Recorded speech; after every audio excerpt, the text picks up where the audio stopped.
So while we whipped the end of this rope to keep it from fraying any further, we don't do the same thing when we're using a piece of synthetic rope or paracord or anything that's plastic. Our natural cordage is what we're going to whip.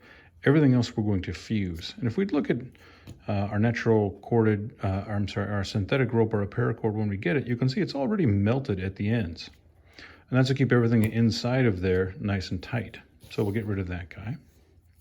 Let's go and see what's on the inside of these guys. Most of you scouts will be, at some point, messing around with paracord or using it to build shelters or really anything. If we pull the sleeve down on the end of our paracord, you can see we have tons and tons of fibers on the inside. All of these fibers are meltable, for lack of a more scientific term. So what we're going to do is we're going to melt all of the ends of these back together. And to do that, the first thing we're going to do is make sure that this sleeve extends all the way to the end of those internal threads. So we'll just hold it in one hand. We'll kind of slide that sleeve all the way up. And here what we're going to do is we could use a candle. We could use a lighter, in which case I'm going to just use a lighter. And we're not going to use a huge flame. We're just going to get this guy close enough that he starts to melt, and we don't need to burn the house down. We're just going to get it so that it starts to melt. I'm just going to stop there for a second.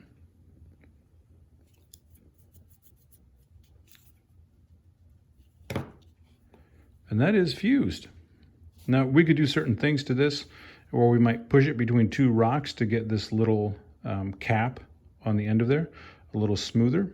We could, after it's done, just kind of wipe it a little bit, and we can wipe off some of that really molten stuff to get a little smoother. This will cool down very, very soon. In fact, I can actually already touch it. But you do need to let it cool down so you don't burn your fingers. And that's how we fuse the end of our ropes. We can go one step further and make an incredibly useful thing. So I'm going to cut a little bit of paracord off of here. Before we go any further, I am going to fuse the end of this and get some of this natural cordage out of the way. When you are dealing with a lighter or dealing with fire in any way, keep a clean work surface. So we're going to go ahead and just fuse that. Just getting close enough to the end to melt it. Notice I'm not even putting it directly into the flame. I'm just putting it up against the side of the flame. So he's fused.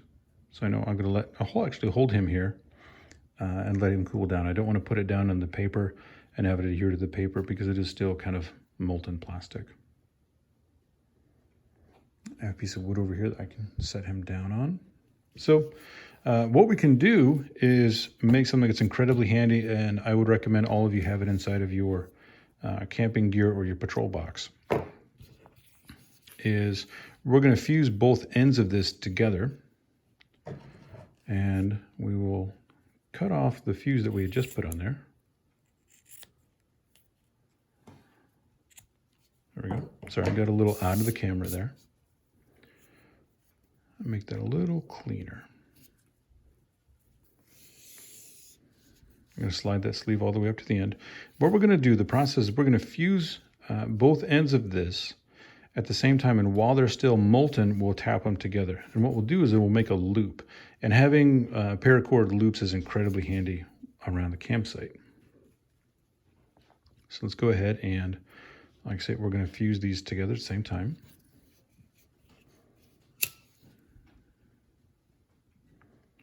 Going back and forth between the two. And we'll know that those are really well melted because the flame will kind of catch onto the paracord rather than melting it. There you go, starting to jump a little bit. Now while these are still very melty, we're just going to tap them together.